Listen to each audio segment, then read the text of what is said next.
I am a man with many enemies. The elevator opens for no one. The Boston Red Sox. And plans on making me. The mayor of Boston. The governor of Massachusetts. I'm paralyzed into you. Boston Globe. And plans on making me. It's a war. And plans on making me. We're going to battle it out. All sit there, Everyone looks like won't learn a fucking everyone. thing. My dick's so big, doesn't even matter. He's 2 feet tall. Nobody will get in trouble.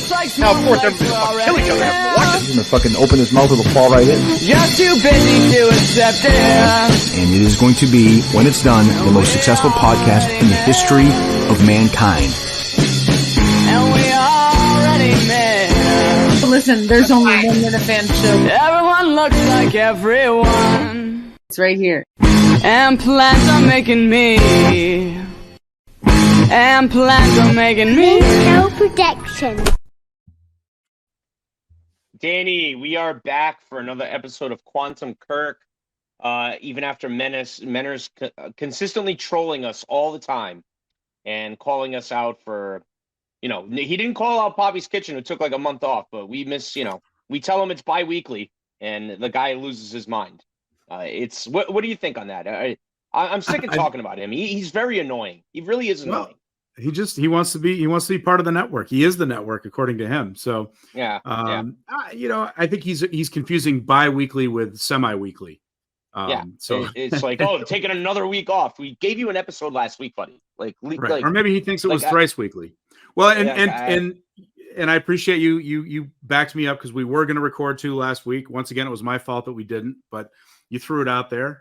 You knew we were doing one today, and then we may have another one in the bank very soon. So, once again, I appreciate your patience as a lovely co-host and even defending me online on Twitter. So that doesn't go unnoticed. It's easy to defend you from that little scoundrel, little Mussolini, as I like to call him. I think he's definitely related somewhere along the lines there. We haven't heard from him, and we'll talk more about this later, but we haven't heard from him as much lately because I think he's very busy thinking he's in charge of that committee. It's crazy. Okay, so we are going to get into that. So this is a great episode. Long story short, let's get off of that little troll. It's a brilliant idea. Whoever told you to do it, it's perfect timing. Once again, I feel like we're in lockstep. Shout out with Sopranos the show. guy. It's Sopranos guy. Okay, fantastic. So this is the Hall of Fame Minifan episode. What's the actual name of the episode, Danny? I'm sorry, I didn't write it down. It is Middle America. Middle America? February 8th, 2021. February 8th, 2021, Middle America. Go back and listen to it, especially if you're interested in the top 50 Minifans. This is a perfect episode to listen to. Steve is still producing. So this is kind of like that line where it's in the first year and a half of the show. And I do feel like what's going on right now with these top 50 Minifan, it's a lot of recency bias, and which is easy to do. Okay. So even as like, if you're an Andy Mayo, if you're a Menners, if, Tim and Ken, I don't think Tim and Ken needs to really listen. He probably does it on his own and has his own notes that he's taken, obviously. But who's the third guy? Augustus, Jesus Christ, that kid. Anyway, go back and listen to this episode. And it'll really draw out some names that Steve, Mike, and Kirk talk about that maybe aren't a part of the show anymore. Because guess what? Prank calls aren't a big deal on the show anymore. Mm-hmm. And prank calls were a huge deal in the first year and a half, 2 years of the show. And songs and people that were involved with the show that maybe might have dropped off. But, the guys that we're talking about now weren't involved in the beginning either. So why should they get credit because they're kind of involved now? So I think that's the whole point. I would suggest to everyone go back and listen to this episode. It's great to hear these names. Let's get into the first part, though, before we get to there. This is the day after. I want to say the day after, Danny. Tampa beat Kansas City in the Super Bowl. So this is Tom Brady won his 7th Super Bowl. This is a show the day after. So it's kind of a weird time, Danny, like where it kind of puts you where you were. I know we like to do this a lot. This is like the beginning of the end of COVID. I think they're playing like Kirk mentions that Boston is letting people in at 40% capacity at this time. Listening back, don't you realize how stupid this all was? Like, isn't it stupid that we were doing that? Doesn't it? It's crazy to look back on this and again putting yourselves where you were when this happened and thinking about the mindset and the mentality that maybe individuals didn't have, but there was still that sort of public, fear of COVID, not really knowing what's going on. Vaccines starting to come out, people are wondering about that. Yeah, just still a very strange time in the world. As to this one specifically, I do recall I was shoveling snow. I went back and double check, and Bill Ricca did get a couple inches that day. I drove in a blizzard. Yeah, so it was a fun day. Of course, day after the Super Bowl, so everybody's kind of got those blues one way or another. But kind of happy for Tom Brady, but still weird that it was Tampa. Like that he won. Yeah, it was weird. I agree. Like, it's kind of strange, and I do remember the ads pretty vividly because there were some weird ones. It was funny hearing him talking about the ads the next day. But yeah, I remember shoveling snow just because, and a reference to Jackson Pollock later. I remember and snow blowing. I remember there were a bunch of snow being sprayed on my door. That'll make more sense a little bit later. Yeah, so it's true. Like there was like the day of the game, the day of Super Bowl, there was a pretty good snowfall. I want to say like 8 to 9 inches. I remember driving to my buddy's house, getting halfway there, going, "Oh shit, I probably shouldn't have driven right now." Like I just was like, I hadn't seen people, and he invited like 3 or 4 of us over to watch the game, and I was like, "Fuck it, I'm going." Like I'm going, because this is still a time where people still weren't like getting together, and it was wintertime.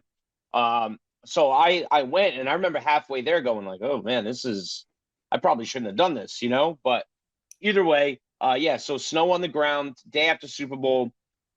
There were some names mentioned right in the beginning, Danny, and it's fucking. We talk about this a lot on this show, Danny. Time is a flat circle in the Kirk Minihane world. I'm going to say some names you're probably caught your attention to because I think we're in lockstep. Ashton Kutcher, Mila Kunis commercial.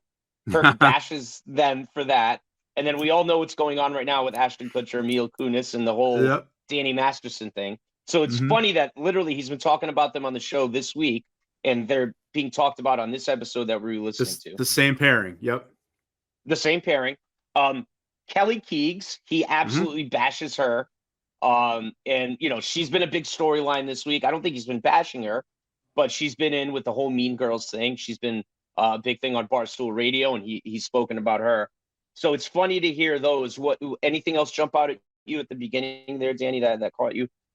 So from the beginning, I know we've talked about a couple episodes now, Dave, where we said you could almost transplant this into 2023. And like you're talking about with the names, yes, that's the case. However, the feel of the show still had a little bit more of that kind of early feel. You can feel that, the whole between Blind Mike and Steve, that dynamic, that little brother-sister type relationship. And then the way kind of Kirk sort of comes over the top. There are a lot of themes from this that, once again, I mean, every one of these episodes is just packed full of things that continue today in some sort of a storyline. But it still had a little bit of a different feel to it, especially I think probably the number one thing that just stood out at me today, I think because we're in the midst of this producer search, were all the drops. Steve was just on it with the drops, dropping. Left, right, up, left down. And right. Yep. Absolutely hilarious. And just, great timing. And I'm a sucker for drops. Yeah, I'm a sucker for them. Like, I know sometimes it's just very pedantic humor, but that's my style, obviously. So I always enjoy a good drop, and I don't think I realized quite how much I've been missing them lately. Steve, Danny, I couldn't agree more. Re-listening to these Steve episodes and how much he uses them and how much he drops them in and how much timing he does. Where Kirk, like I think Kirk now has to look at Cullinane to make him do a drop, or these new guys, where like Steve would just do it. Like it was very, very good. I am going to say too, Danny, to go to your point, actually, one thing that I noticed is the style of the show. There's no like rundown. Steve isn't going down these lists, right? That kind of, I think, must have been what's a next thing, right? No, what's next? There's no what's next on these. It's just free flowing with Kirk starting it off. Like he opened the episode with what he wanted to talk about, and it's go, go, go. They don't really stop. There's no like, oh, what's the topic of the day? There's no rundown. Like, I wonder, I'm interested if we ever get into the Cullinane era of like, when was that line started where that became like a thing where like, was it natural? I'd love for maybe Kirk. I know Kirk listens to some of these episodes, probably not the whole thing, but I'd love for him to answer that. Like, when did that change for him where he wanted it like a rundown sort of style? Or is that something that just happened and now he's just done doing it? It's interesting to me, Danny, to hear this and have no what's next at all. if you look at, this is part of the coming of age of Steve Robinson, because if you look at, we've talked about his evolution because we've done exclusively Steve episodes to this point. Yeah, which is and what early on there was show, a little bit more of that rundown, what's next, which I think was more or less. You're right. Maybe we'll have to go back and check the beginning, but I feel like that's how Cullinane was sort of from the beginning.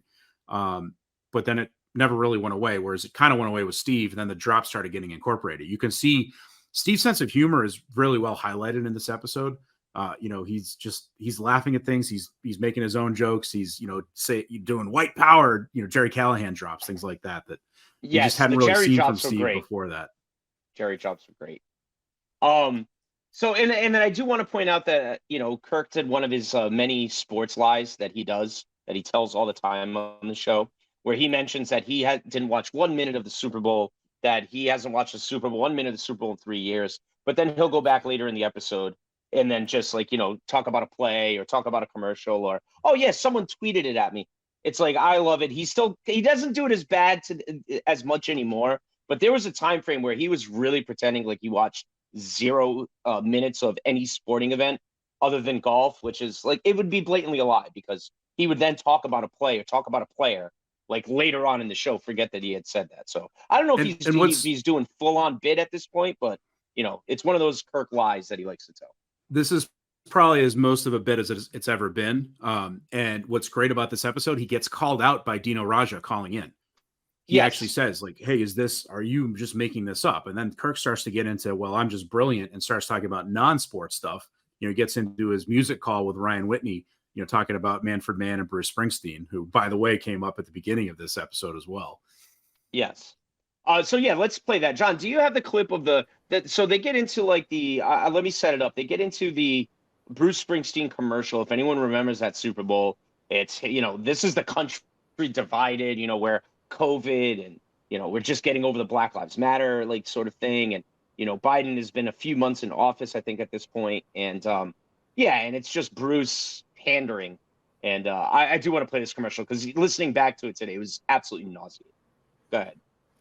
And after the Super Bowl. Well, good. I saw the New York Times, so it was great. It was fantastic. The New York Times, who I always agree with. Yeah, of course. They said they really liked it. I wish you took a different angle.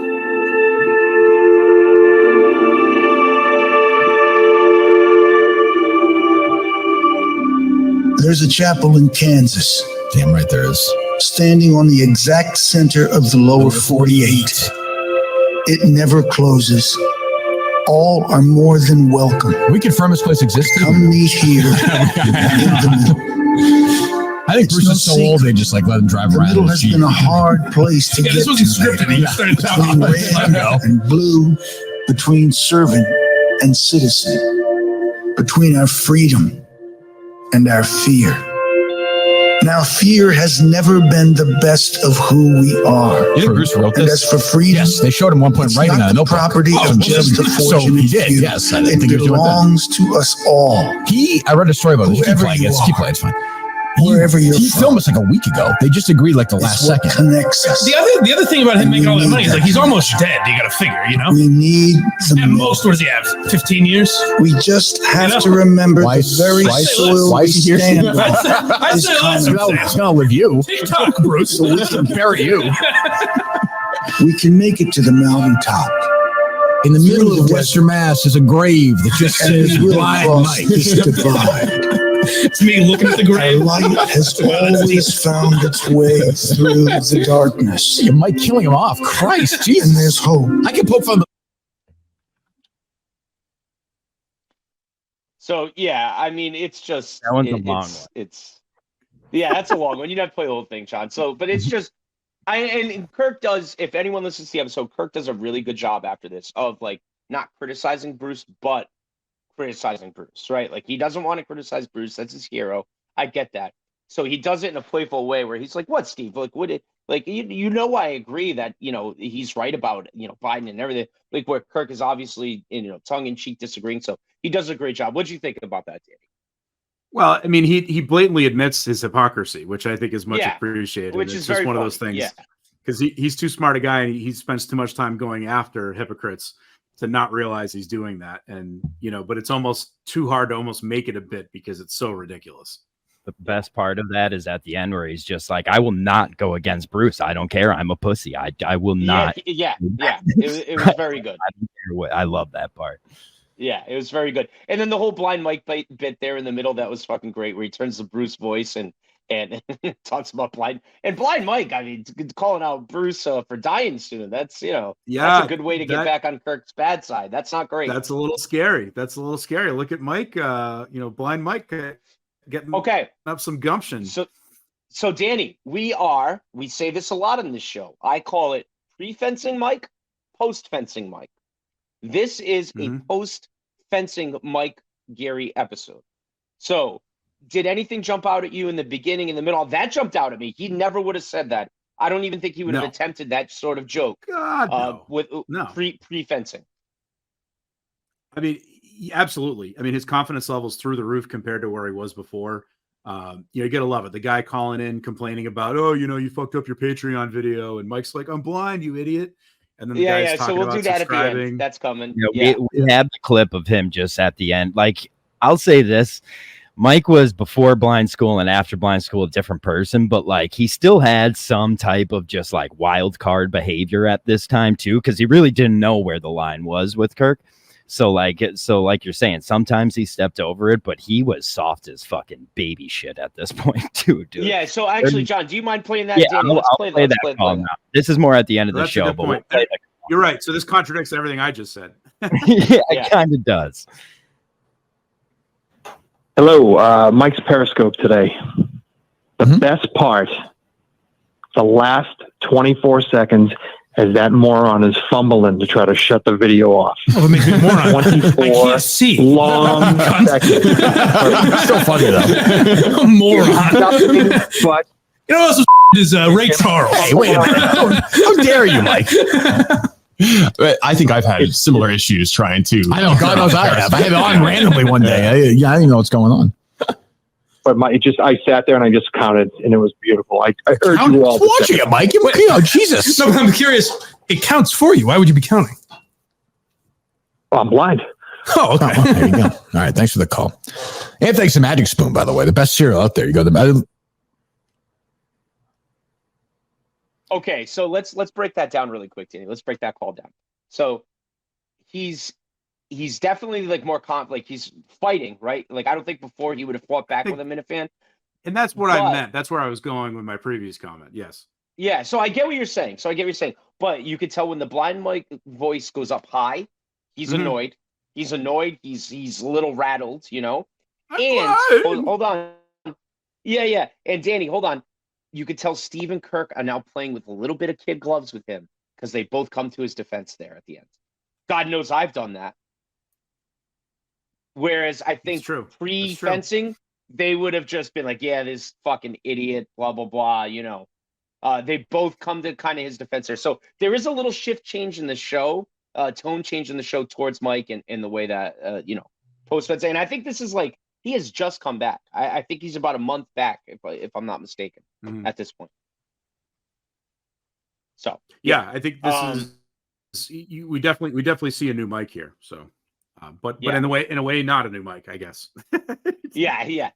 No, he's more confident. Like he's more confident, but you could still tell. There's no doubt. I can't fucking talk. Oh, and the example I think I was going to make. A little bit. I conflated it with this other caller, the one who called in and said he might become a Patreon subscriber. And Mike was kind of playing along, making the guy laugh. Hey, I'll blow you for $500. All these different things. Clip that. And I think that was one where he played, bought in and went back and forth with someone. I think unlike he would have in the past. So still sensitive, but willing to engage. I guess we're at that point. Exactly. So, and now the next part of the show that I want to get into before we get to the top 50 Minifans, Minifan Hall of Fame, whatever you want to, at this point it was called Minifan Hall of Fame. Now we're doing top 50 Minifans. So, I forgot about this, Danny. It's so great re-listening. You hear a bit, you hear something that, Kirk still references as a joke here and there sometimes. Is Jerry's appearance on the Adam Carolla show where he pitches his SNL Hunter Biden Coke joke. I totally forgot that it was this episode that, you know, you're just kind of listening and you're like, oh shit, they're about to bring this up. So for anyone who did forget, John, you said you broke it up into two different things. Let's play it, because I do want to hear Jerry's like pitching the joke and telling the joke. Yeah, there's two parts. First part, he's pitching the joke, like kind of pitches the joke, and then he says the joke. I cut out a little in between, so we got two different clips there. All right, here's him setting it up. And I like excited in the car. The guy was like, well, what skit would you do?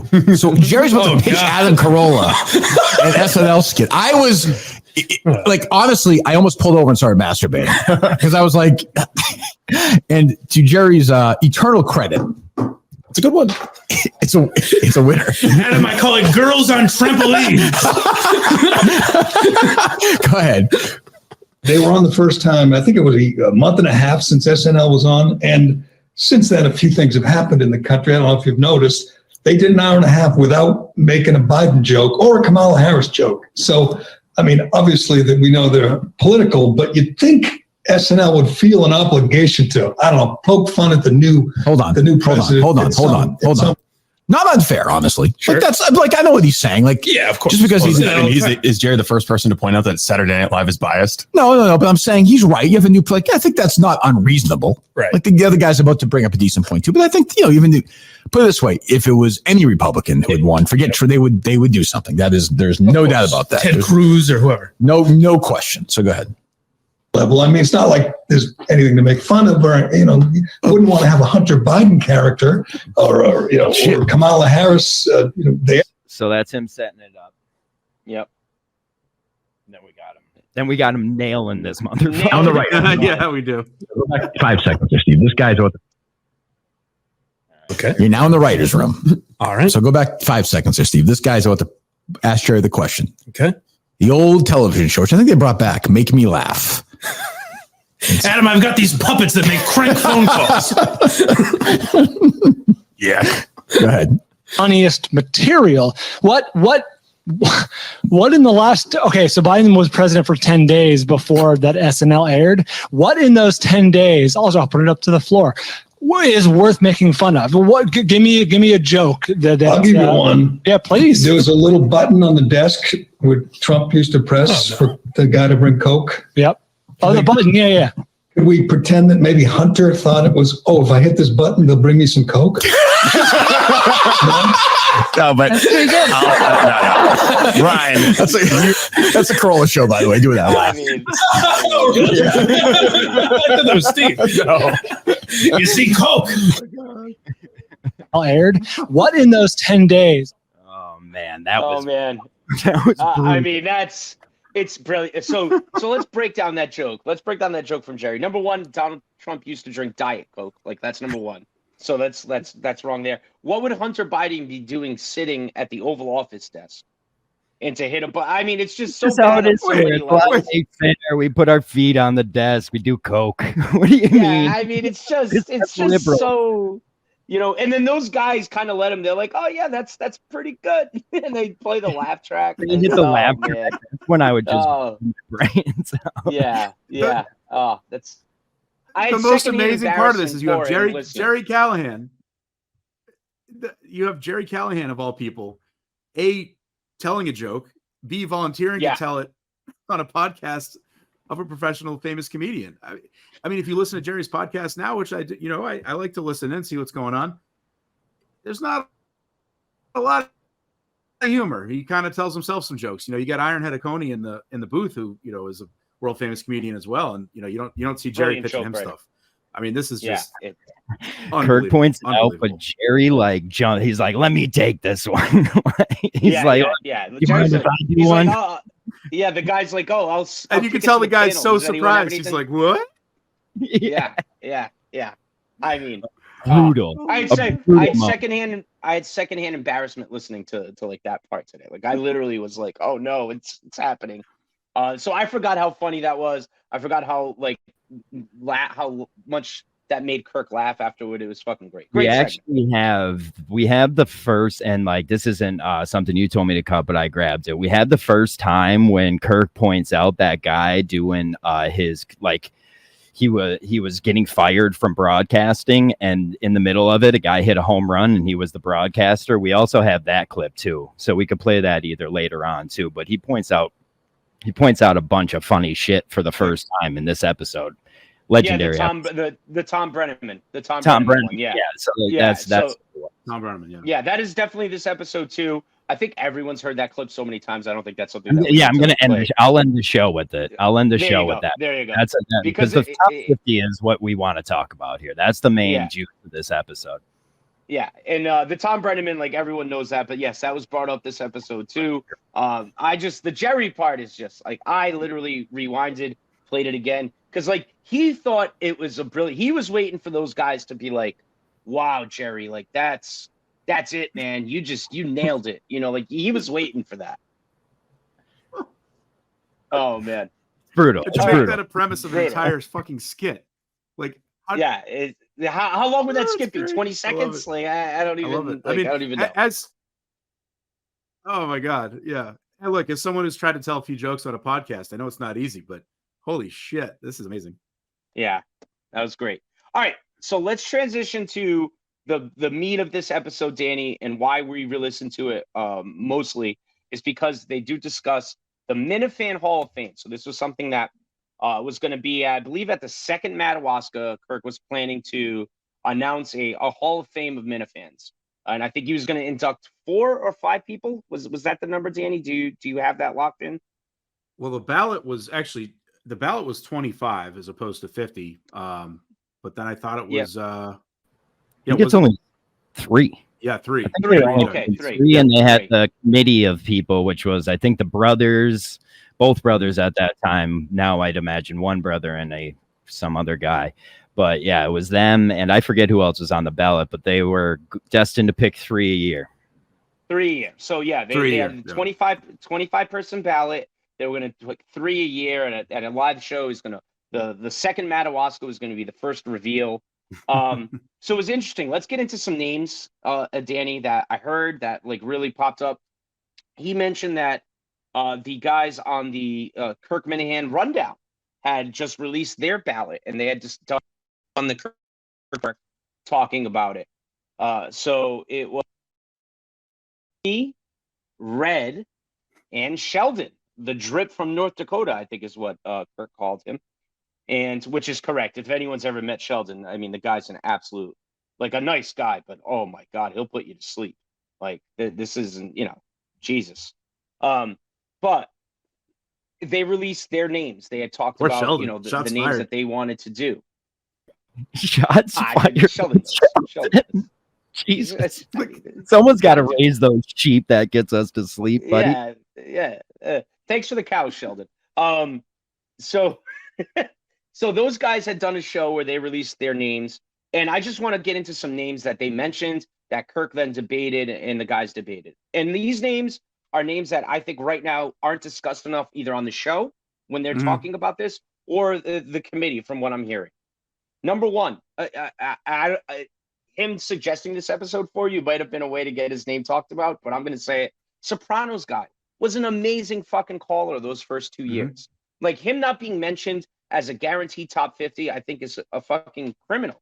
Like he was an awesome caller. He made Kirk laugh every time he called. Every time, all of his impressions, he nailed it. It was fucking great. The timing, his memory, and you're right. How much Kirk loved those calls is a huge part of it. And yes, he did suggest this to me, but rightfully so. He's featured prominently as he should be. He also has a great call in this episode. Yes. Steve hated him too. Steve had some type of bounty against this guy. He did not like him. He did not want him on this list. I don't know. It was weird. Well, he claimed it was because he wasn't a big Sopranos fan. He wasn't a big Sopranos fan. That was it. Yeah. I don't think it was a bounty. I always had a suspicion this guy recorded his calls and then played it while he did it. And then we met the guy. He was legit. He was the man. He was very nice guy. Yeah, met him in Saco, the first Saco show I went to. First Saco. Menners is going to kill John, by the way, when he watches this episode. I just do want to point that out. Menners is going to murder him. He's the third man in. He's third man in / producer. Yeah, third man in. Tap me in. Drunk Greg Hill. Drunk Greg Hill I've heard his name a couple of times. I've seen him out there. I don't think he gets mentioned enough either. That guy was absolutely brilliant. Every time you'd hear him come on with that voice, you knew you were about to laugh. He never missed on a phone call. Like, I don't remember a bad Drunk Greg Hill phone call. And even the ones that were bad, they were good. I do remember Kirk maybe calling him out once, but then it was so fucking funny. It was perfect. It was like the first time Rappaport broke character, Big Dick. That was great. But then it's happened like 10 times since, so that it just sort of loses its hilarity. Yeah, like I put it this way. I'll put Drunk Greg Hill or Sopranos guy over any caller that calls in now. Like, it's better than JJ. It's better than Kevin. Like, I'm sorry. Unless you're going to count Trump, because he did just call in. Yeah. Trump is the all-time. Trump's the GOAT. Trump's the GOAT. I agree. Trump's the GOAT. Another name. And another one that might be sneaking in there, John Amos. There's one called a legendary call from this episode. Yeah, which we're going to play at the end. Yeah, we're going to play. Danny nailed that. John once as usual is being bashful, but he's featured pretty prominently in this episode as well. Yeah, so just stay in. Just stay in. Stick another around. Name that Stay a while. Another name that doesn't get mentioned enough right now, in my opinion, if we're talking about the beginning years of the show, is mentioned on the show is Lauren Lynn. Friend of the program, great Minifan who goes to all the live shows. She's not really involved on the YouTube network or content as much anymore, but she was the first lady of the Minifans for the first couple of years of this. Kirk kind of seems to be cool on her lately. I wouldn't know the origin of that, but that's someone who should be, if we're talking top 50, it should be being discussed. I think. Danny. Oh, no doubt. I mean, Lauren Lynn's the greatest. She's a good Twitter follow. She gets in the mud with people. I think, especially, and I don't even have to put the caveat for a woman. I think she's actually one of the better mudslingers when she wants to be. She survived an assault at a live show. I mean, well, I wasn't gonna bring that up, but I mean, she's a survivor. She should be in there. She's a survivor. Believe all women, and glad she's okay. But in all seriousness, yes, she's definitely a huge part of this world. God bless. Danny, I mean, we gotta do stuff here. All right, so Danny's all uncomfortable, so I'll take over from here. Another name, and a lot of people thought he died a couple of weeks ago. Ted Sellers. Teddy Wheels. Teddy Wheels was involved big time with the show. He did skits with Blind Mike for videos for was it Sacco that he did that where he dressed up like women, him and Blind Mike or something like that. Yep. I think it was at the Sacco show that I went to. He was a big. He ran for Senate. Yeah, he ran for Senate. Like, he is not discussed enough in top 50. Like, I guess I get it. He's kind of dropped off out of the world, but just because you're new doesn't mean there's very few people that have been beginning to end big characters through the whole time of the show. Thoughts, boys? Facts. He sent Blind Mike to blind school. So I was. Can you hear me now? Yeah, you're good. Yeah. Go ahead. So the joke I already tried to tell was it's possible the world actually is flat and Ted Sellers' wheelchair just went off the side. Because we really haven't heard from him in a while, but he definitely is a big part of the show historically. For oh man,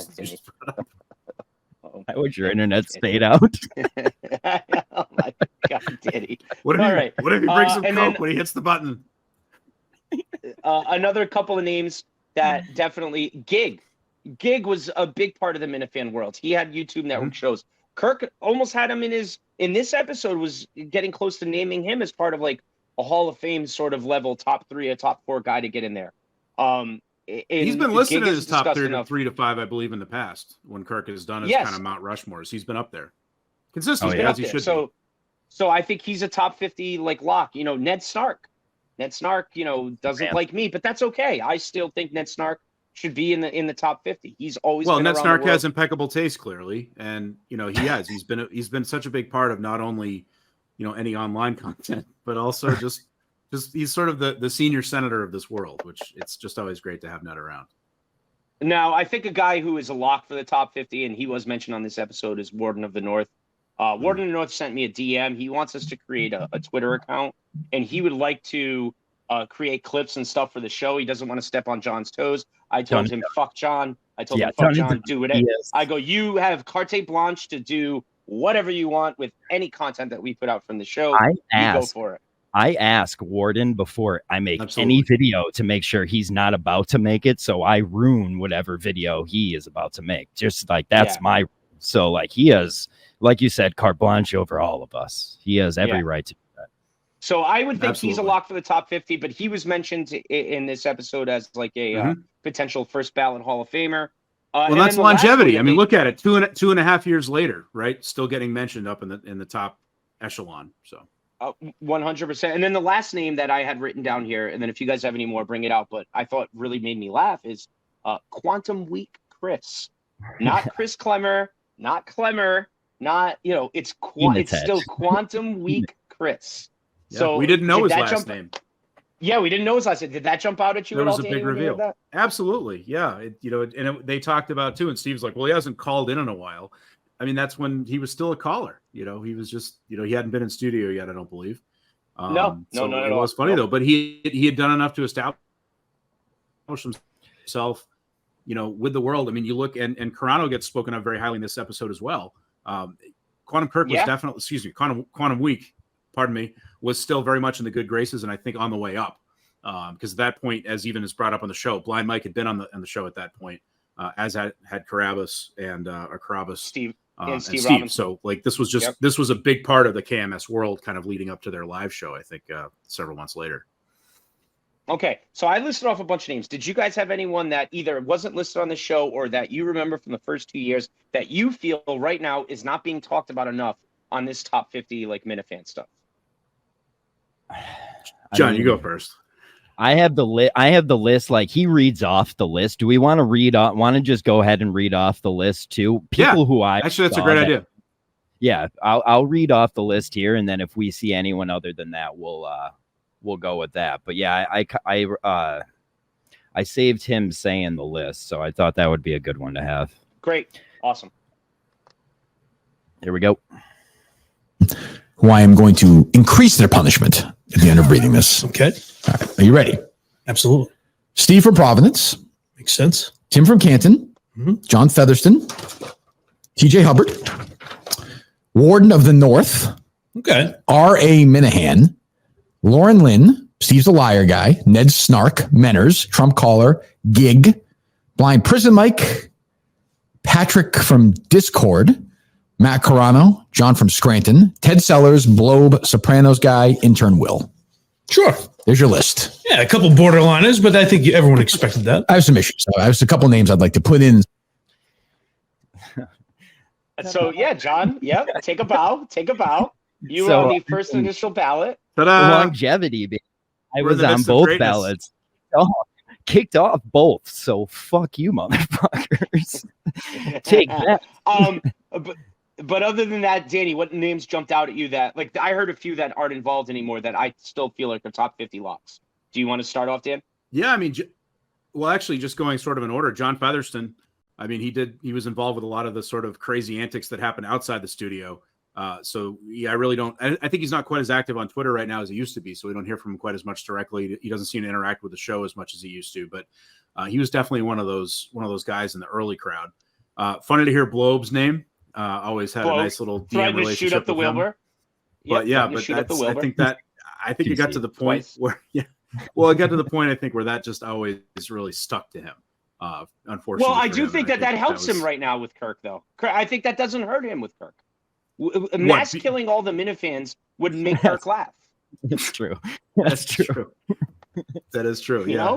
Is that a negative for Kirk? I don't think so. Kirk might have been grateful for it in Plymouth.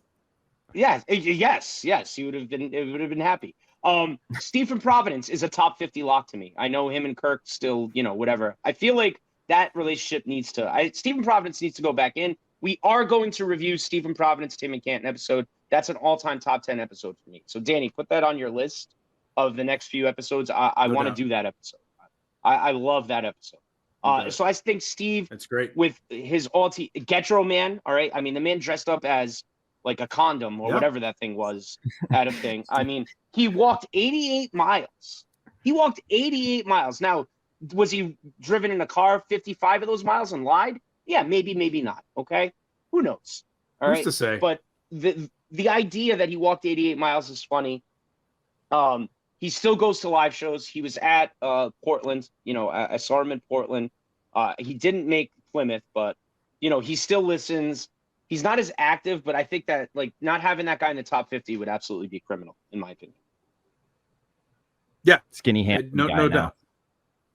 Yeah, he's very handsome. Yeah, we still hear from him kind of in the back channels, probably more than anything at the moment. But no doubt he should be on the list. You know what? Another name that made me laugh: Blind Prison Mike, BPM.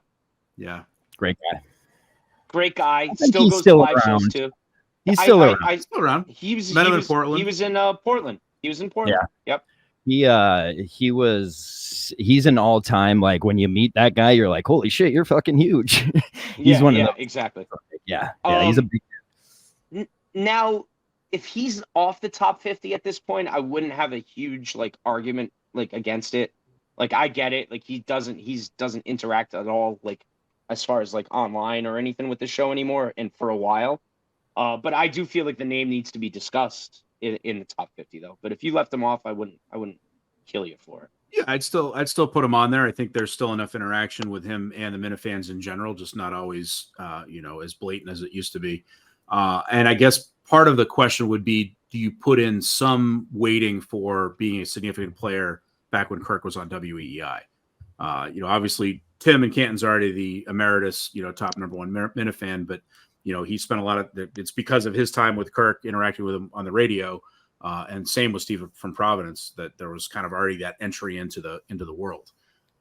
This is like the first time Mincel, I would say, Minifans and like the whole Mincel wave of fans are being treated, I would say, completely equal. Like a Mincel is looked at for this Hall of Fame just as much as a Minifan, which is like that was my dream one day long ago. So it's like that's the only thing about this top 50 I fucking like. As you can tell, I kind of have PTSD about lists like this. I did get replaced by Bob Murchison. Yeah, so go ahead, John, play that clip. You're dying to play. Let's hear it. Go ahead, play. Let's hear it. Yeah, he is. He's like, give it to me. He's dying. He's dying. Look at it. He's dying to play. I get no respect. I get no fucking respect. Mark K. Marco. I think Bob has to be in the conversation. Bob should probably be on the ballot. He's probably listened to more. What has he done as far as content? Right. You know what? I'm adding a name to the ballot. We have to remove somebody though. We are removing John from Scranton from the ballot. Okay. And we're adding Bob Murchison.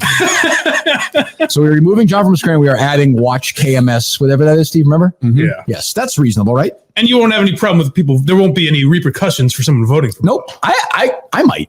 Right. I might. I think like, come on. What the fuck? And then he goes on to say, if anyone voted for you, he'd commit suicide. I have that clip too, but yeah, he basically says if anyone votes for me, he will, 1, the show will end, and 2, he will kill himself. He will kill himself. Yeah. So yeah, he's a big fan of yours, John. Big fan. You should definitely try out for producer. Yeah, he'd love that. Right? That's people want to know why I'm not trying out. There's your So I do want to talk about you really so quick much there. that you get replaced. He replaces you with the worst villain in the entire world.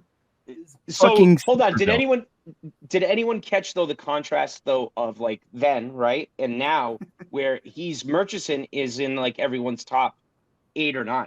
Like there's no debate about whether he's a big part of like the show history. Like everyone who's made a list has Murchison in the top 10.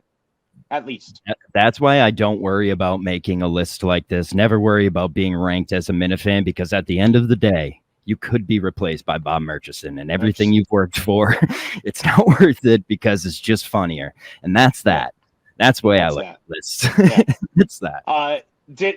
No bitterness. No bitterness whatsoever. It's a fucking monster. But Danny, did that catch your eye? That contrast of like between then and now, where they weren't even thinking of Murchison as a Hall of Famer when. Like they kind of caught themselves like, holy shit, he is. Mike says, he goes, no one's created more content for this show. And at that point, I don't think anyone had, Danny, right? It's true. Click.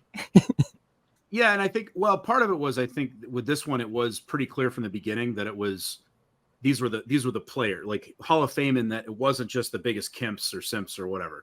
I mean, these were the people that, obviously could be a villain as well. It was your existence in the world and your contribution to it. And I think that's actually carried over pretty well to the current, ballot selection that we're looking at right now. There was such a presence and I mean, Murchison was probably mentioned 20 times an episode back then. Whereas now, for better, he's not, you know, and when he comes up now, it's like, holy shit, that guy, you know, he's still lurking somewhere. We're all kind of waiting for the other shoe to drop. Hopefully never, ever again. But you just never know. He was more, you know, omnipresent back then, I think. Yeah, agreed. But I still think in the history, he's got to be, I would, in my list, I'd have him top 10 in the history of the show. Well, it's because of him. So many different things happen, for better or for worse. Yeah. It's a weapon against you. Like, to say he's your fan and like to embrace him, to have your fans like for this 1 second in time embrace this guy, like that's kind of a weapon against him. Kind of, you know? Yeah. So I like that. And then, no doubt. I'd like to bring go ahead, Danny. Go ahead. Sorry. I was just going to say, what other podcast would acknowledge an enemy like that and just get to the point where it's like, you know what? It's because you were here in some ways, at least doing what we're doing, exactly what we're doing it. So we're just going to acknowledge. I mean, it's disarming. It's like, you know, a bully tells you to fuck off and you say, nice shoes. They don't know what to do. It's my whole way through life, baby. Just charm them to death. One name that wasn't brought up really on this show, it wasn't kind of in passing where Kirk called him a scumbag because they were going to have a guest on their show, the Kirk and Off Boys. I feel like Buddy and Blind Mike's daddy are not discussed enough in top 50. Okay. It's specifically, I love you, Buddy, but specifically Blind Mike's daddy. To me, the all-time callers, I'm going to say it again. I think the callers back then are better than any callers that are calling now. Blind Mike's daddy, the Lamberley call. We're going to review that episode after the Connolly Chris fought with the Mariah Carey fans and Blind Mike's daddy called in. I've never laughed harder at a phone call. I don't want to do the reveal because we're going to do that episode. But I just feel like Blind Mike's daddy, I know it ruined it for Kirk when he called in and did the chicken tenders thing that time when he asked for lunch. And that was an all-time bad moment. Like, and every time I see Blind Mike's daddy at a live show, I remind him of it. I ask him to come back. I ask him to make calls. Augustus tried playing one of his calls last week, which was absolutely terrible. Like, it was a bad way to bring him back into the call. I'm more mad at Augustus now than ever because of that, even though Augustus knows I don't hate him in the sense of like I hate him as a person. I hate him in the KMS world. He is part of the holy trinity of boring. It's him, it's Blind Owl, and it's Sig Freud. Those three guys are unbelievably boring. I can't believe Augustus is even in contention for this job. Cancun to Augustus is the worst hashtag I've ever seen in my fucking life. How can you call him boring after this week? After this week, he's been the opposite of Danny. boring. He's not boring. Danny. He's fucking annoying. Like it's like Augustus has the handbook. It's like Augustus has the handbook with all the answers to it, right? All the Minifan answers, and he goes through it and does the opposite. It's like do this. He's like, I'll do that. Do this. I'll do the opposite. It's like.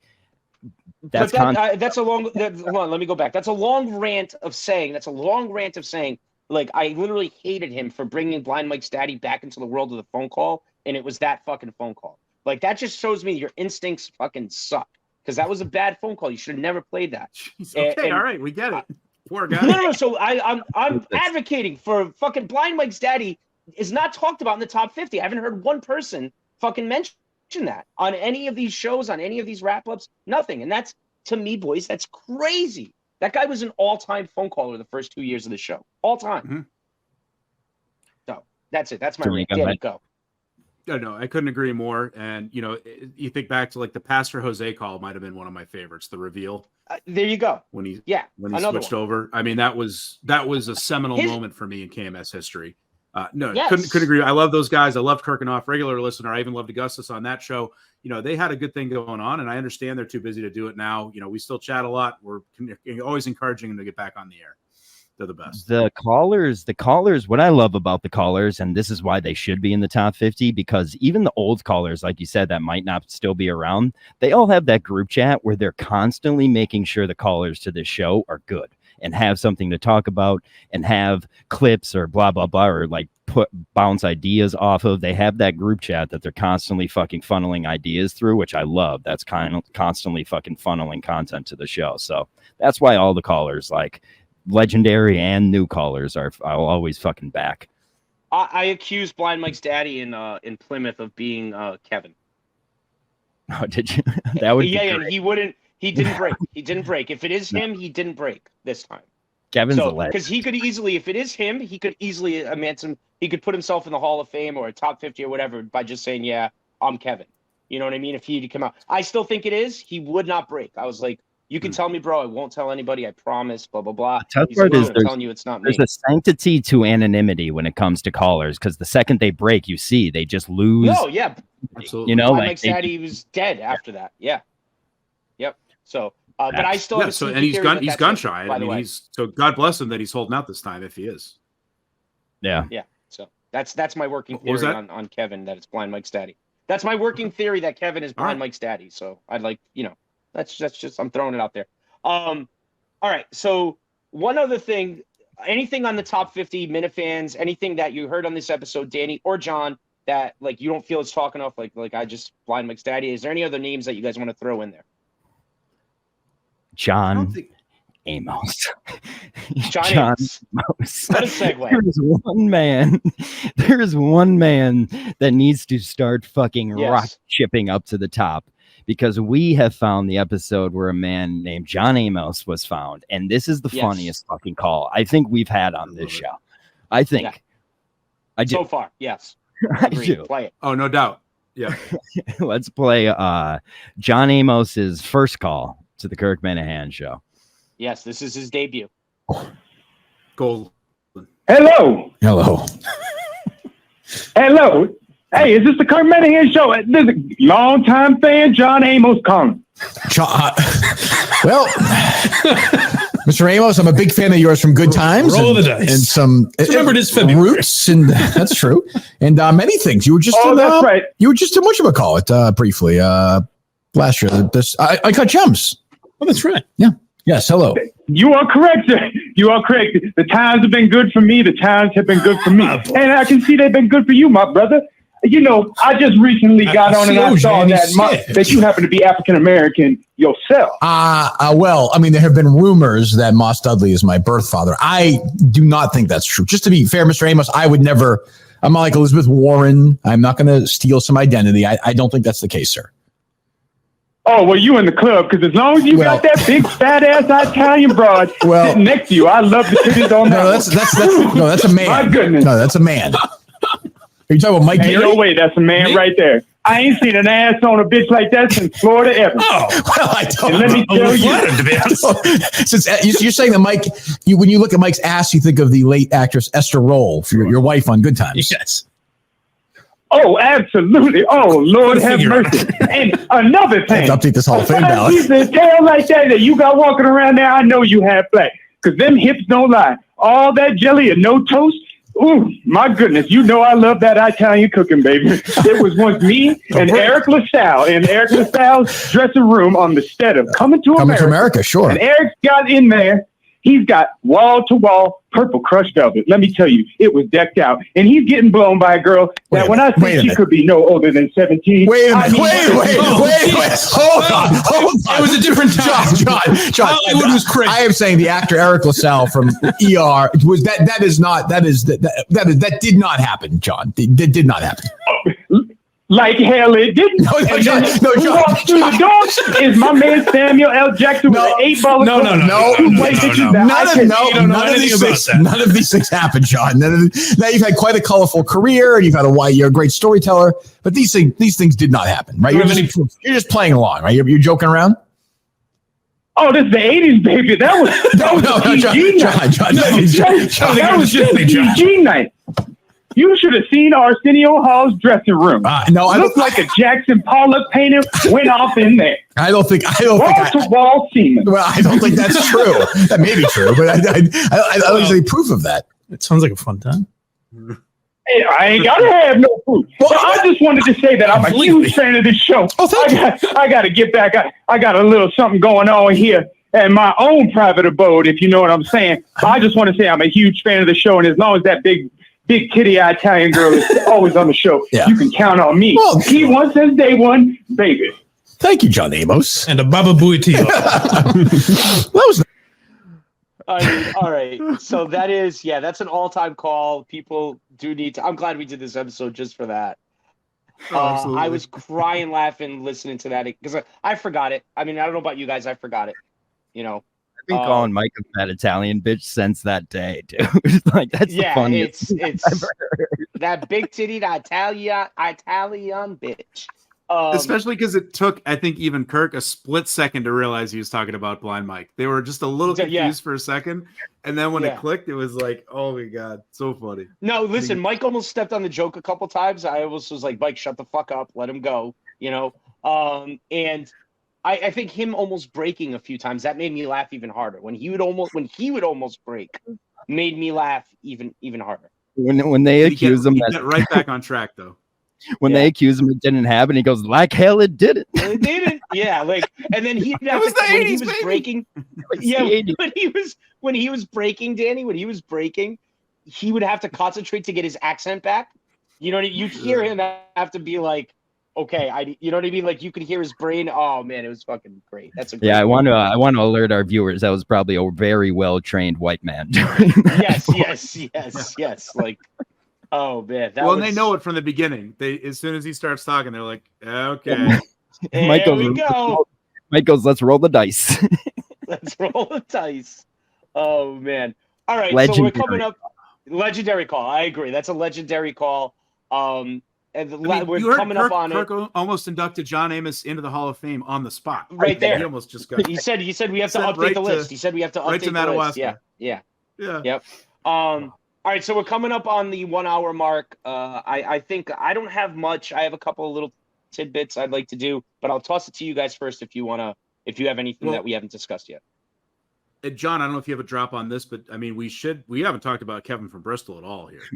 Oh, yeah, we have the Kevin from Bristol. Danny. Please. Thank you, Danny. Thank you. Oh my God, this is why we're a team here. Fantastic. So I skipped over this completely. Yeah, this is a bad day for Kevin from Bristol.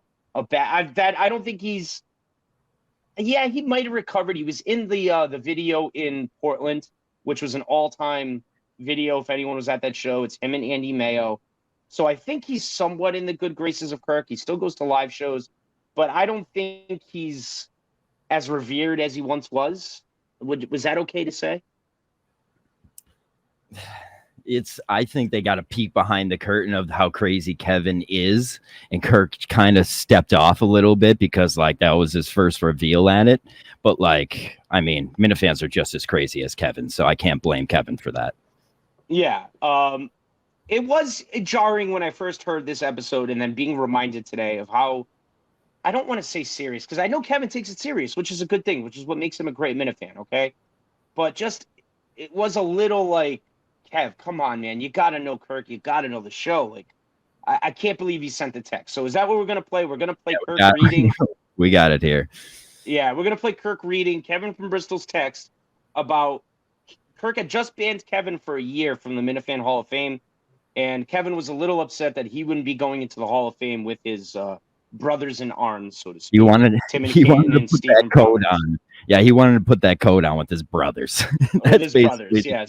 So let's read the text. And from Bristol for a year, for the first year, which I stand by 1,000%. And when I do that, you have to understand what we're talking about here. Like, we are talking about a Hall of Fame ballot for a podcast. Yeah, very important stuff. Very important stuff.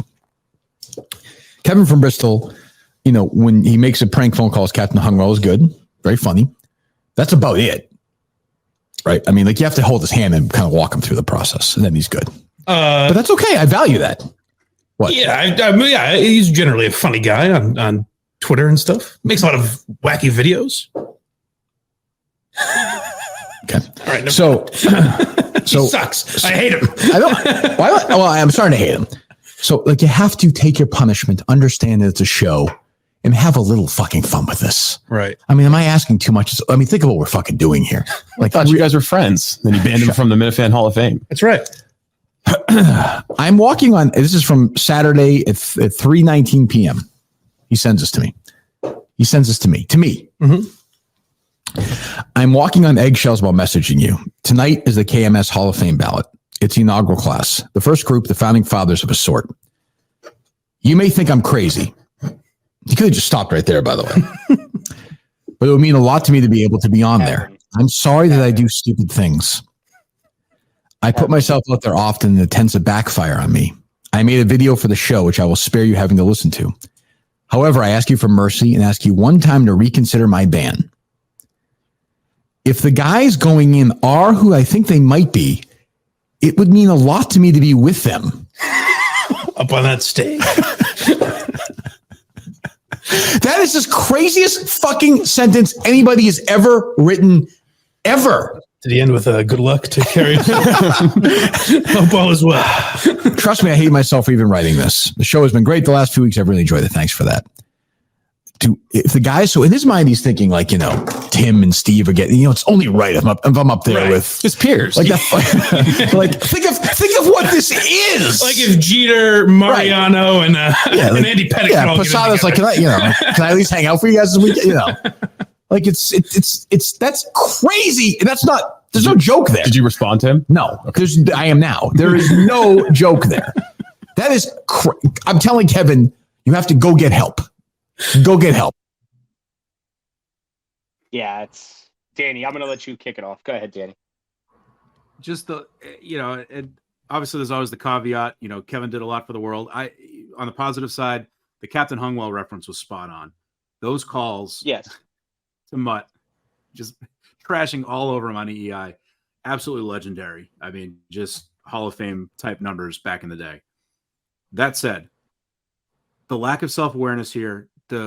Like Kirk said perfectly, embrace the joke at least a little bit, and just that entire text was, it's one of those things like we keep coming back once in a while to the guy who came in studio and said howdy to Kirk when he walked in, just like that lack of awareness of like how to interact with him, and like, coming from Kevin, which is crazy. Like it's crazy. That's the thing. He knows him so well. I mean, knows him maybe not so much personally, but he's spent enough time listening to him on the radio and on podcasts, interacting with him. He knows, like, you just don't do this. There's certain things you don't say to certain people. And going down this path, he knew it was going to get. So maybe he's just so brilliant. He knew this was going to get read. He knew he was going to get trashed. He knew he'd probably get a lifetime ban. Maybe he saw all this coming, and this was just a whole brilliant ruse. But that's a hard sell. A hard sell. How did he not know he was going to get destroyed? I've sent texts like that at 3:19 a.m., not 3:19 p.m. on a Saturday. I just want to point that out. Just like text like to people where it's like, hey, I'm sorry. Like when you're feeling emotional after drinking or whatever, like that's what that sounded like. The tone of Kevin's text, that's what that sounded like to me. That someone was like he had maybe had a few too many, but it was 3:19 in the afternoon on Saturday. Yeah, which is not their own possibility. And I get it. Sure, I have been pathetic probably more in my life than not. But I mean, this is it's unfortunately hard evidence being sent to a top podcaster who's going to now read it to thousands and thousands of fans. It just, hopefully the texts that I send that are that bad or worse, maybe get read by one person at most. As a guy who just continuously gets embarrassed by this show, I can speak to Kevin and saying like, you just got to be self-aware, man. Like, I know what happened. Like, just know, like, there was a point in time where Kevin was able to stand on a table and Minifans chanted his name, and that time is gone. Like, and that's what I love about Kevin from Bristol. He still embraces the world, so can't complain. Yeah, no, and I saw him in Plymouth. He's awesome. He's a great guy. He actually is, so I don't want to take this in a negative way.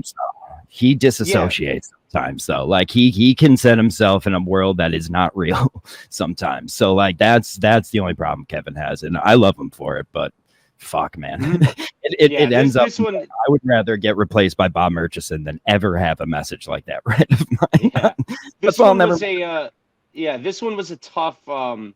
This was a tough listen, because I do like Kevin personally, and I do remember this, and this was a tough one to listen to, because I do think it's changed for Kevin since then. I don't know if he calls in. If he does call in, he hides his voice well. He's not he hasn't done Captain Hungwell or any of his other old characters in a while. So I don't know how involved he is in creating content for the world anymore. I do know after this, he kind of him and Kirk went at it online a little bit, if I'm not mistaken, after this, or even on the show or whatever. Yeah, he went bad boy for a while. He went Green Ranger for a while, but he's dude. At the end of the day, Kirk will respect you more for that. You know what I mean? Just be you, dude. Don't be something else. That's the fucking. Yeah, I don't think he turtled after this. I think he responded in kind, right? Yeah, he did. He sent it. he had the Joker episode, which was like the Kevin breakdown episode. I don't know if you remember that, but when he wore the Joker, that's all-time episode. That's like woof. Like I love Kevin though. Yeah, and once again, same here. Kevin just started following me on Twitter, by the way. I just want to point that out. So you're the one. Yeah, I'm the one. So no, this is a tough listen to him, but I'm glad he's in the world still, and I don't think he's as prominent as he wants to be honest with you guys. I don't think he is, I think he'd love to be the Tim and Canton, and everyone goes, he's the number one Minifan on the top 10 list. Tim and Canton's Tim and Canton. No one can beat no other Tim and Canton. Agreed. Tim and Clanton has been, even when he messes up, even when the whole Justin thing in the car, even that little mess up was so funny. And he's self-aware about it the next day, that he doesn't come off as I'm such a fuck. Like I'm a fat. Yeah, exactly. Or even it showed his humanity. And when you see little dark spots of how much he hates Andy Mayo, but everyone hates Andy Mayo, so that's fine. Beautiful. No one. Tim doesn't hate much, but what he hates with burning fire. It's insane. I've never seen anger like Tim could have for things. It's insane. He has a very high threshold, but if you go over that line, you break that line. You're just dead. Yeah. And I mean, listen, Andy Mayo is another fan of this show. He DMs me regularly about it, so I don't want to shit on Andy because we don't have very many fans. But if Tim Canton hated me that much, I'd have to self-reflect a little. I'd have to look in the mirror and say, what am I doing wrong?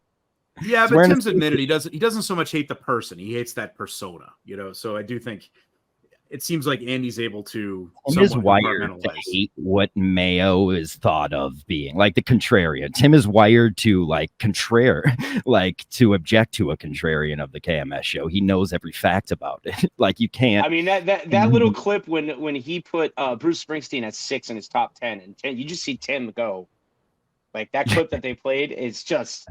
You saw that anger again, that deep down darkness that Tim has. He's it's very good. I'm looking forward to them releasing the whole that whole thing, the top 50. They should have did that live with people commenting, but I agree. Well, and one thing too, Tim also said in this episode he was losing weight, and it was just about 2 years before his heart attack. So yeah, I mean, I saw him in Plymouth. I said, I need a heart attack. You look phenomenal. It looks amazing. A heart attack. Yeah. It's get me on the heart attack diet, Tim. What do I need? Hashtag to do? would. Need it. Would. Hashtag need it. Hashtag Augustus to Cancun. Idiot. Augustus needs to breathe. My only suggestion: he's doing great. Breathe, buddy. Stop trying to contact people. Stop adding Big Cat. Stop adding Rico. Stop trying to tackle Rico Bosco at Midway Airport. In Midway. This news is going to get too late. But stop. What do I do for an hour in a layover? I don't know. Go take a shit and get a coffee. Yeah, you fuck off, dummy. Inside info though. He then DM'd me that Big Cat got back to him and told him to get popcorn. Fuck off. Fuck off. Fuck off. He's trying to stay front and center. I think he's afraid we're all going to forget about him while he's getting married in 10 minutes. This isn't a good way to get remembered. This is bad. Please. All right, so let's get back onto this. We did the Kevin thing. We're over an hour. Anything else, Danny, that we haven't mentioned that you want to wrap up here in these next few minutes? Just a couple little things. We have once again a Mark Moroso mention, and I'm not saying he should be on any sort of real ballot, but he was still around the show for a while. Even maybe it was just in memoriam. But funny, he rarely gets mentioned anymore, and he's been, I think, mentioned in at least 90% of the episodes we've done thus far. Agreed.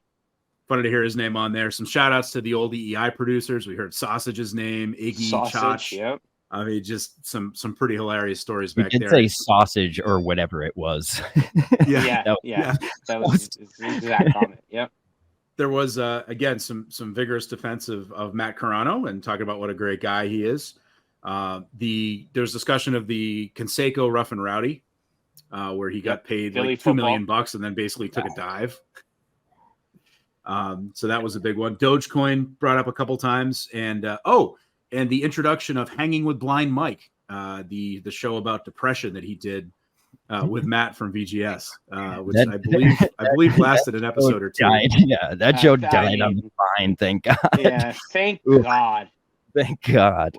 Thank God. These people that want to do like this, like suicide, like I think Casey Smith try that at Barstool, like with her and Jared, right?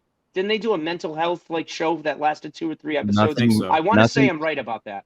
Nothing kills more people with depression than mental health podcasts. Leave this fucking like stop.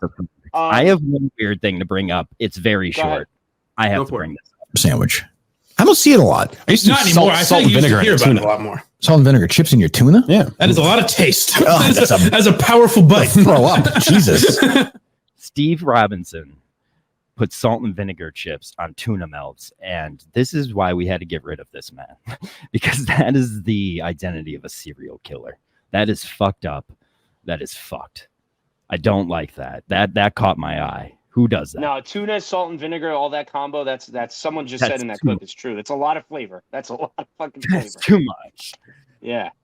Too much. I have one small thing that caught my eye that I totally forgot used to happen every episode, and it was weird to hear. And Kirk doesn't do it anymore, and he did it all the time. I don't know if it was a bit. The pee break after the ad read, where he lets Blind Mike and Steve riff. He did that. I totally forgot he used to do that. He does not do that anymore, so I don't know if he can hold his bladder better, or was that just like a bit that he was doing to let those guys embarrass themselves? Kirk, I'd like you to answer that if you're still listening. Please, John, what do you think? I'm bursting at the seams. Thank you for bringing this up. This was one of my favorite bits that ever happened, because like then it's like when the camera gets left on or something, you get to see the real inside. Like him and Steve start talking like digital currency Bitcoin. immediately, as if they're some type of trained robots, and they're just like boop, turn on, and it's just like Dogecoin, Bitcoin, Tesla's got to buy 1 million of personal stock and blah blah. I was like, what the fuck is this, dude? Like, what the fuck? Robbie V talk, like just like superior financial discussions. And I was just like, and then Kirk comes back and we talk about dicks and farts again. He hasn't like done it in forever, and he did it. If I remember correctly, Danny, I know you listen more than I do. You have a better memory than me as far as this goes. He did this for a while, correct? He did this for a few months. Oh yeah, there was a fair amount of this, and it was pretty hilarious. I think, I don't know, maybe he just doesn't drink as much water during the show or whatever it is, but unless he's just was flat out doing it on purpose, which it might have been one of those things where it happened once and it was so hilarious. He's like, you know what, fuck it, I'm just going to keep doing it because it's just great to kind of stick these two together. Yeah, it's like when you're on one of these crazy streams and you the producer comes and cuts everybody else's camera off and it's just two of you sitting there. And when someone you don't want to be talking to, just that level of awkwardness is unmatched. It's the worst. Yep. It's but like you said, great segment. Like it's Kirk's brain working exactly how we love it. It's just like, I'm gonna go pee. Let's make art. Let's make art out of these. Let these two monkeys talk about something they have no idea about. No idea. Steve to this day, like Steve, I would love Steve to come out and tell us how much he's lost in Bitcoin since then. Yeah. Because he was very happy to brag about how much he was up in Bitcoin. When Mike said he just rebought. Well, I think, and even in this. Yeah, and it's worth what, 6 cents, I think, right now? It's worth 0.8 cents. It's worth less than a penny. Yeah. So, all right, that's it. That's all that I have from this episode, guys. I think people will enjoy this, especially if you're into the Minifan Hall of Fame. And once again, I'm going to say it. I would hope that Augustus, Menners, Tim and Canton probably doesn't have to, but Mayo, I hope that they go back and actually listen to this episode, not just Quantum Kirk, but actually listen to the episode, because I will think that you'll get a nice, healthy names and discussions about people that aren't necessarily talked about as much anymore. Keeping the people honest. Yeah, no doubt. Keeping the people honest. I'm excited to see how this goes in real time, because remember, this Hall of Fame ballot never really came to fruition, right? Kirk just got sick of it. Yeah, let's see if he follows through this time. Yeah, let's see if we can see it through to the end. It's another reason to don't worry about these things. This thing will be thrown into a ball somewhere. Bob Merson will be next to your name crossed off, and it's whatever. You just gotta take it. I did have a live discussion with an unnamed member of the committee earlier today, and I said to him this exact same thing. I said, You've got to learn. Maybe not. Can neither confirm nor deny. I mean, doesn't take a fucking Inspector Gadget. He's been on an airplane all day. How would I have talked to Andrew Augustus? Danny to Cancun. Danny to Cancun. Yeah. Anyway, this committee member, I said you've got to learn from the original. We're reviewing this episode on Quantum Kirk right now from the original Hall of Fame. You can't let this slide. You've got to keep pounding away at this. And this individual said they're trying their best. The committee is to come to a consensus, but it sounds like Menners is just ruining it all. So we'll have to Menners is going to have this a 10-part series on Netflix that no one's going to watch. It's going to be great. We'll all be dead. Menners does ruin a lot of things, so I can see that. Everything. Yeah. Good show, boys.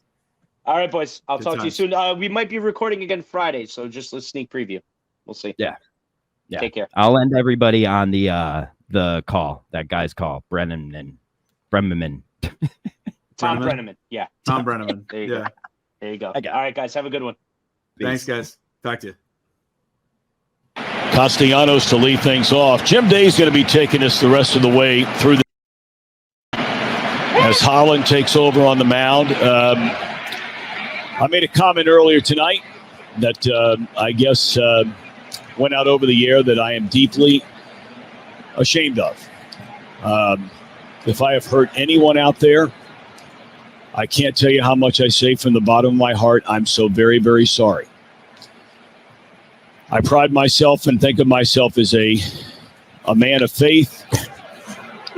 As there's a drive in a deep left field by Castellanos, it will be a home run. And so that'll make it a 4-0 ball game.